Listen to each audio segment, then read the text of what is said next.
আমি আমার সন্তানের কথা শুনতে আসিনি, আমার কথা হচ্ছে আমার নবী কেমন আছে। বাবা জেনে রাখবেন,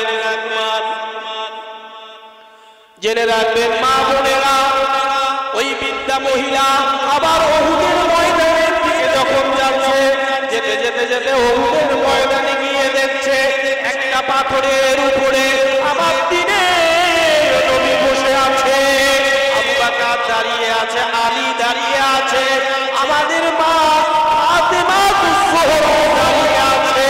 ওই মহিলা দেখার পরে আল্লাহর শুকরিয়া আদায় করার পরে বলছে, ইয়া রাসূলুল্লাহ, ইয়া হাবিবাল্লাহ, ফিদাকা আবি ওয়া উম্মি, ও রাসূল, আমার পিতামাতা আপনার পায়ে কুরবান হয়ে যায়। ইয়া রাসূলুল্লাহ, এই উহুদের ময়দানে আমার স্বামী শহীদ হয়ে গেছে, আমার পিতা শহীদ হয়ে গেছে, আমার দুটো সন্তানই শহীদ হয়ে গেছে, চারজন রক্তের সম্পর্ক এই উহুদের ময়দানে শহীদ হয়ে গেছে। ইয়া রাসূলুল্লাহ, ইয়া হাবিবাল্লাহ, আমার কোনো দুঃখ নাই, আপনি রাসূল বেঁচে আছেন, আপনি রাসূল হায়াতে আছেন, আপনাকে দেখার পরে আমার মনের দুঃখ কষ্টগুলো আমি মা হয়ে নিবারণ করে দিলাম। মহিলারাও আমার নবীকে এই জন্য আমরা একটু মুহাব্বতে আগে আমার নবীর প্রতি দরুদ পড়ি, তারপরে আল্লাহ পাক যদি চাহে কিছু কথা বলার, কারণ বলার ক্ষমতা যদি না আল্লাহ রহমত না হয়, আল্লাহর মদদ, একটু মুহাব্বতে দরুদ পড়ব যাতে মদিনার রাসূল যেন খুশি হয়। দরুদ আল্লাহুম্মা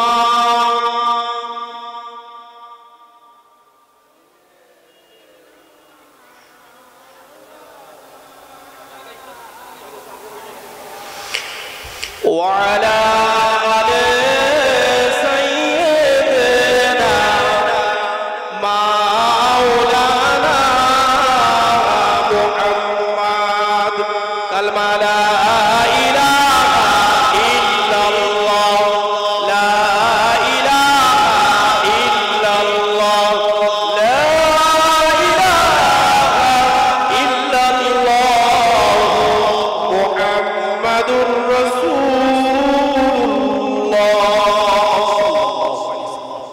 বাবা আপনারা যারা বাইরে আছেন,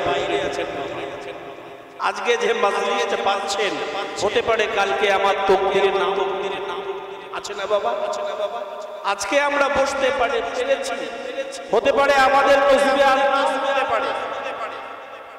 আল্লাহর নবী তেনার জামাতা হযরতে আলী রাদিয়াল্লাহু তাআলা কে বললেন, বাবা আলী, পৃথিবীর জমিনে চলতে চলতে চলতে যদি কোনো নেক আমাল যদি তুমি দেখে ফেলো, সঙ্গে সঙ্গে ওই নেক আমালটা করবে। আজকের নেক আমালটা আজকে না করে যদি কালকের জন্য রেখে দাও, হতে পারে কালকে বেঁচে থাকবে, এই গ্যারান্টি কিন্তু তোমাকে কেউ দিতে পারে না। তাই যখনই তুমি নেক কাজ দেখবে, সঙ্গে সঙ্গে ওই নেক কাজটা করে ফেলবে। জোরে বলুন সুবহানাল্লাহ।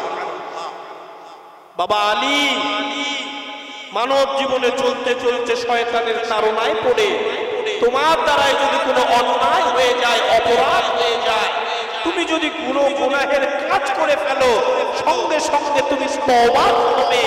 আজকের তওবা যদি কালকের জন্য রেখে দাও, কালকের হায়াতের গ্যারান্টি তোমাকে কেউ দিতে পারবে না।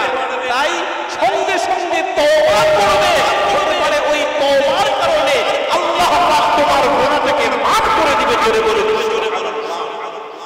যাই হোক বাবা, আমরা যারা বাইরে আছি ভিতরে বসবো, কারণ মাজলিসটা হচ্ছে কোরআন।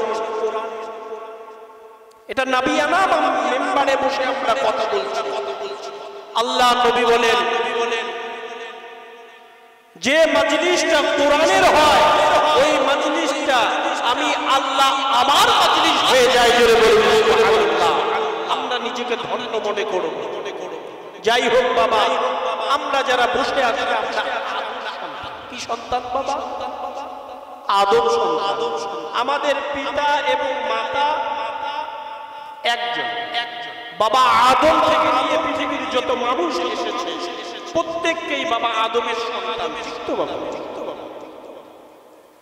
আল্লাহ নবী বলেন কুল্লু বিনি আদমা খাত্তা।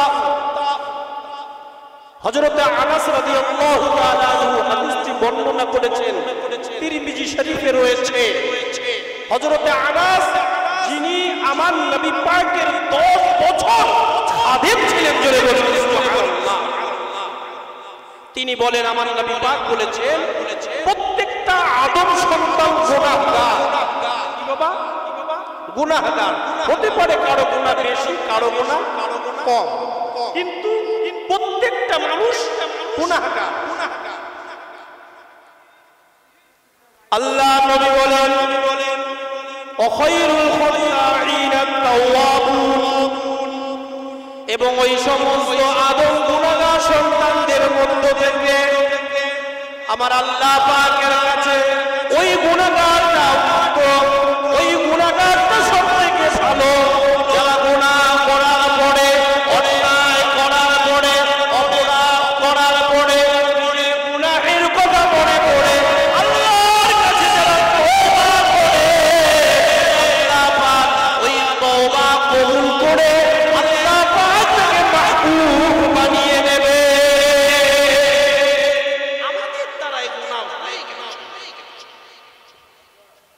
আল্লাহ পাক পৃথিবীর জমিনে যেনাকে আগের গুনাহ, পরের গুনাহ, সাগীরা কাবীরা সমস্ত গুনাহ থেকে যেনাকে পাক এবং পবিত্র করে রেখেছে, তিনি হচ্ছেন আমিনার নাম তরুণ দুলাল আমার আপনার নবী। জোরে বলুন সুবহানাল্লাহ। আমার নবী ছাড়া পৃথিবীর মানুষ ছোট বড় গুনাহ আমরা করে ফেলেছি। এই জন্য নাজাত পাওয়ার অনেকগুলো রাস্তা আছে। নাজাতের আরেকটা বড় রাস্তা হচ্ছে তওবা। তওবা, ইস্তেগফার পড়া। জেনে রাখবেন মুসলমান, মনে পড়ে যায় হযরত মুসা আলাইহিস সালাতু ওয়াস সালামের জামানার কথা। আল্লাহ নবী মুসা তিনার জামানায় একটা বড় খরা দিয়েছে। আল্লাহর আসমান থেকে বৃষ্টি নাযিল হচ্ছে না, খরা দেখা দিয়েছে, বৃষ্টি হচ্ছে না। সমস্ত কওমের মানুষরা এসে বলছে আয় নবী মুসা, আপনি তো হচ্ছে কালিম, আপনি তো তুর পাহাড়ে গিয়ে আমার মাবুদের সঙ্গে কথা বলেন। জোরে বলুন সুবহানাল্লাহ। তা আপনি যখন তুর পাহাড়ে যাবে, বৃষ্টি হচ্ছে না, বৃষ্টির জন্য আমার আল্লাহর কাছে যাবেন, আল্লাহ পাক যেন বৃষ্টি নাজিল করে আল্লাহ পাকের জমিনের অগণিত অসংখ্য মাখলুকাতের প্রতি যেন আল্লাহ দয়া করে। জোরে আল্লাহ নবী মুসা তুর পাহাড়ে গেলেন, আল্লাহর সঙ্গে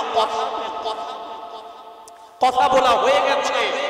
ফিরে আসার সময় তিনের মনে পড়ে গেছে। হযরত মুসা আলাইহিস সালাতু ওয়াস সালাম বলছে আয় রাব্বি আল্লাহ তোমার রহমতের বৃষ্টি জমিনে হচ্ছে না, আর বৃষ্টি না হওয়ার কারণে অগণিত তোমার সৃষ্টি জগৎ বড় কষ্টে আছে। আয় আল্লাহ আপনি দয়ালু দাতা, আল্লাহ আপনি চাইলেই হয়ে যায়। ও মাবুদ আল্লাহ পাক, আপনি জমিনে আপনার রহমতের বৃষ্টি নাযিল করুন। আল্লাহর নবী বলছে, মুসা আলাইহিস সালাম বলছে আল্লাহ আপনি বৃষ্টি নাযিল করুন। আল্লাহ পাক বলে মুসা আমি আল্লাহ পাক বৃষ্টি দেব, কিন্তু তুমি তোমার কওমের কাছে গিয়ে বলবে ওই কওমের মানুষকে একত্রিত করে সবাই মিলে যদি বৃষ্টির জন্য আমার আসমানের দিকে হাত করে যদি দোয়া করো, আল্লাহ পাক তোমাদের হাতের উসিলা করে এই পৃথিবীর জমিনে বৃষ্টি নাযিল করব। কিন্তু কি করতে হবে? বৃষ্টির জন্য দোয়া করতে হবে।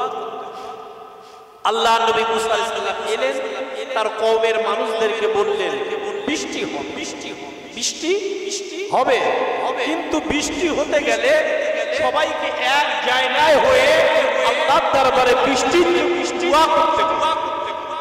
তার কওমের মানুষরা বললেন ঠিক আছে। হযরত মুসা আলাইহিস সালাতু ওয়াস সালামের কওমের মানুষরা সকলেই একত্রিত হলেন। আল্লাহ নবী মুসা বৃষ্টির জন্য দোয়া করলেন। দোয়া শেষ হয়ে গেছে, অথচ বৃষ্টি নাযিল হচ্ছে না। আল্লাহ নবী মুসা দোয়া করলেন, কিন্তু বৃষ্টি নাযিল হচ্ছে না। তার কওমের মানুষরা বলছে, ও নবী মুসা, আপনি না বললেন বৃষ্টির জন্য দোয়া করলে বৃষ্টি হবে, কিন্তু দোয়া তো হয়ে গেছে, কিন্তু বৃষ্টি তো হচ্ছে না। হযরতে মুসা আলাইহিস সালাতু ওয়াস সালাম ছিলেন একজন জলিল কদর আম্বিয়া, নবী ছিলেন। তেনার রাগ বেশি ছিল, তিনি প্রচন্ড রাগান্বিত হয়ে গেছেন। এমন সময় আল্লাহর আসমান থেকে জিবরিল নেমে এলো। জিবরিল আমিন এসে বলছে, ও মুসা, আপনি রাগান্বিত হবেন না। আল্লাহ পাক কোনদিনও ওয়াদা খেলাফ করেন না। ও নবী মুসা,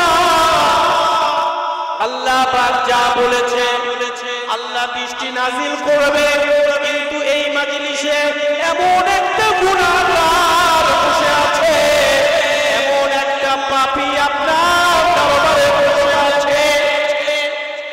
ওই পাপীটার কারণে আমার আল্লাহ পাক এত গুসা হয়ে গেছে, আল্লাহ এত নারাজ হয়ে গেছে, আল্লাহ এত অখুশি হয়ে গেছে।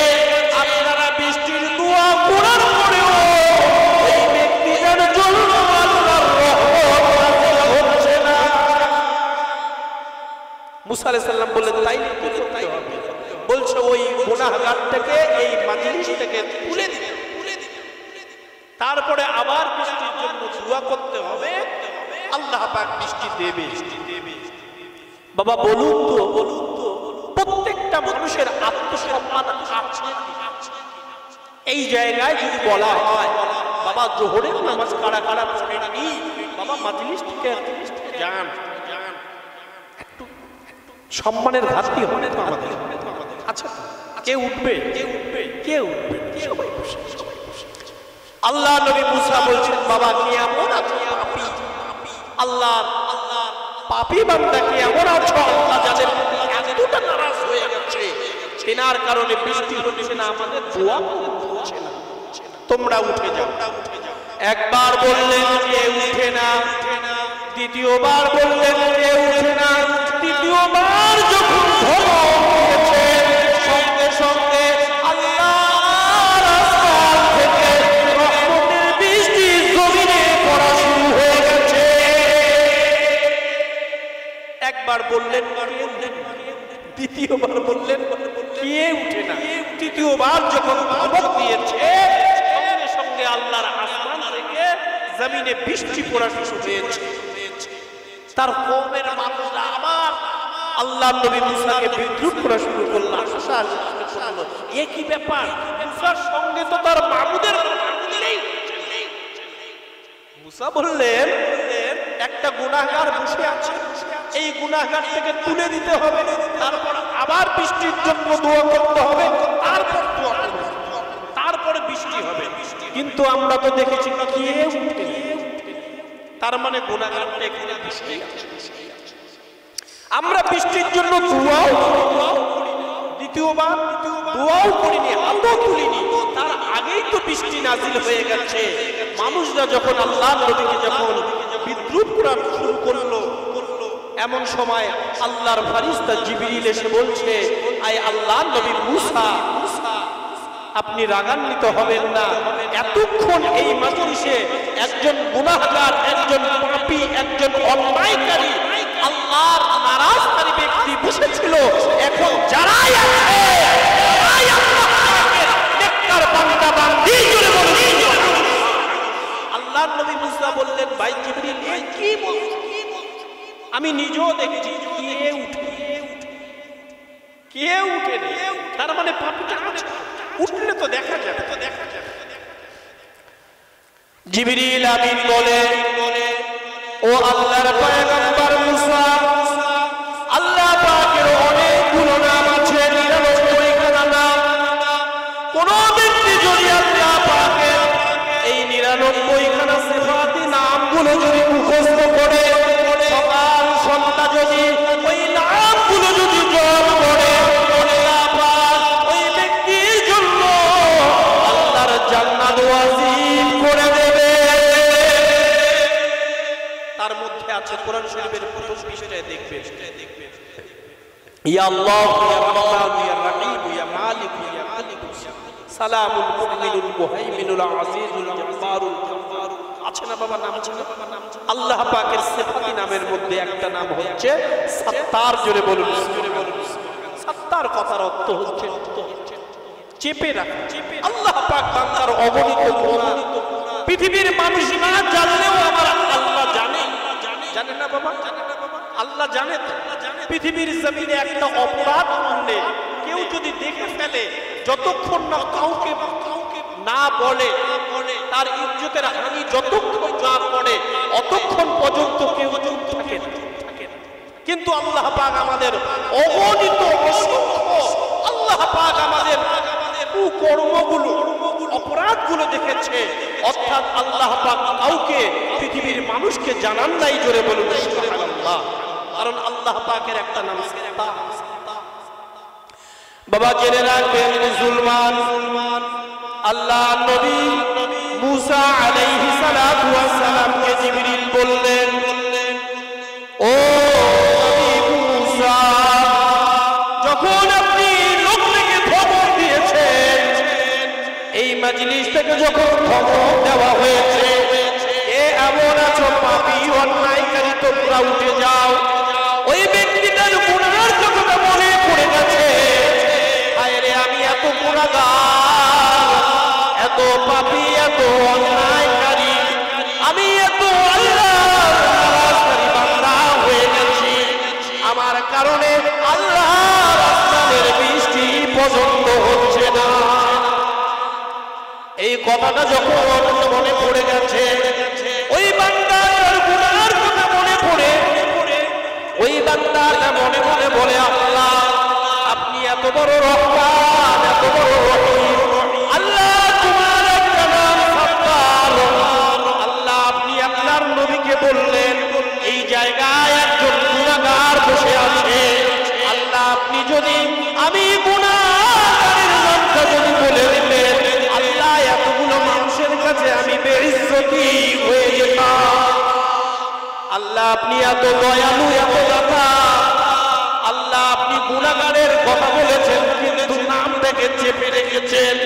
ও আল্লাহ পাক, এত গুনাহ করার পরে, অন্যায় করার পরে, অপরাধ করার পরে যদি আপনি আমাদের নামটাকে যদি চেপে রেখেছেন, আল্লাহ তাই এই মাজলিসে বসে গোপনে গোপনে গোপনে গোপনে তওবা করে নিলাম। আল্লাহ আপনি আমার তওবাকে কবুল করে দেন, আর আপনি আমার গুনাহ মাফ করে আল্লাহ আপনার আসমান থেকে এই জমিনে বৃষ্টি নাজিল করিয়ে দেন। ওই ব্যক্তিটা বসে বসে আমার আল্লাহর কাছে গোপনে গোপনে তওবা করেছে, আর আল্লাহ পাক তেনার তওবা থেকে কবুল করে আল্লাহর আসমান থেকে রহমতের বৃষ্টি জমিনে বর্ষণ করে দিয়েছে। জোরে বলেছে, আমরাও গুনাহ করে ফেলেছি, আমরাও অপরাধ করে ফেলেছি, আমাদের দ্বারাও আল্লাহ পাকের অগণিত অসংখ্য আল্লাহর হুকুম অমান্য করে ফেলেছি। এই মাজলিস থেকে, কোরআনের মাজলিস থেকে আমরা বেশি বেশি করে তওবা করব। আল্লাহ পাক যেন আমাদের তওবাকে কবুল করে আমাদের জিন্দেগীর গুনাহ যেন মাফ করে দেয়। জোরে বলুন আমিন। একটু দরুদ পড়ি, আল্লাহুম্মা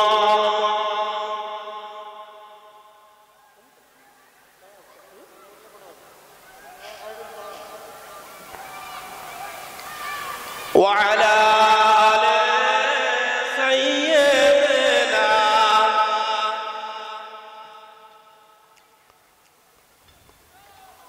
যাই হোক বাবা, চাইলে আমরা কি করব? তওবা ইস্তেগফার। এটাই আমরা যারা বসে আছি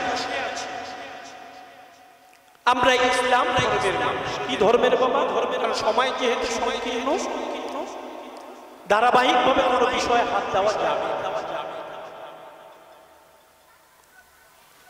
আমরা যারা বসে আছি আমাদের ধর্মের নাম হচ্ছে ইসলাম। ইসলাম ইসলাম যে শুধু আমাদের নবী পাক নিয়ে এসেছে তা নয়। ইসলাম শুরু হয়েছে বাবা আদম থেকে নিয়ে, আর পরিপূর্ণতা পেয়েছে আমার রাসূল মুহাম্মদ দিয়ে। জোরে জোরে বলুন। ইসলাম শুরু হয়েছে বাবা আদম থেকে নিয়ে, যত নবী এবং রাসূল এসেছে এই ইসলামেরই প্রচার, শান্তির বাণী প্রচার করে গেছে। আল্লাহর কালমার প্রচারই করেনি বাবা, মানুষকে সত্যের দিকে ডেকেছে। তাইলে ইসলাম শুরু হয়েছে বাবা আদম থেকে, পরিপূর্ণতা পেয়েছে আমার রাসূল দিয়ে। জোরে বলুন সুবহানাল্লাহ।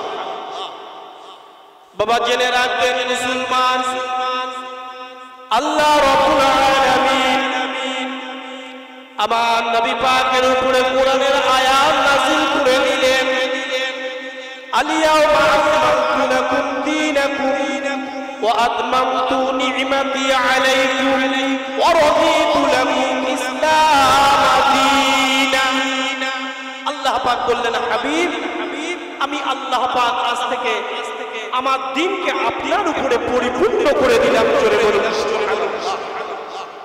তাইলে আমরা পরিপূর্ণ দ্বীন, পরিপূর্ণ শরীয়ত পেয়েছি। তাই আমার নবীর পরে আর কোন নবী এবং রাসূল আসবেন, কারণ ইসলাম পরিপূর্ণ হয়ে গেছে। পৃথিবীতে অনেক ধর্ম আছে, কিন্তু আল্লাহ পাক বলছে ইসলামকে আমি আল্লাহ পাক আমার মনোনীত ধর্ম হিসেবে আমি আল্লাহ কবুল করলাম। জোরে বলুন। তাইলে একদিক থেকে আমরা ইসলাম পেয়েছি পরিপূর্ণ, আবার দ্বীন পেয়েছি পরিপূর্ণ, আবার ইসলামও পেয়েছি পরিপূর্ণ। পৃথিবীতে অনেক নবী এসেছে, সমস্ত নবী এবং রাসূলদের ইমাম করে, ইমামুল আম্বিয়া করে, শাফাআতের কর্ণধার করে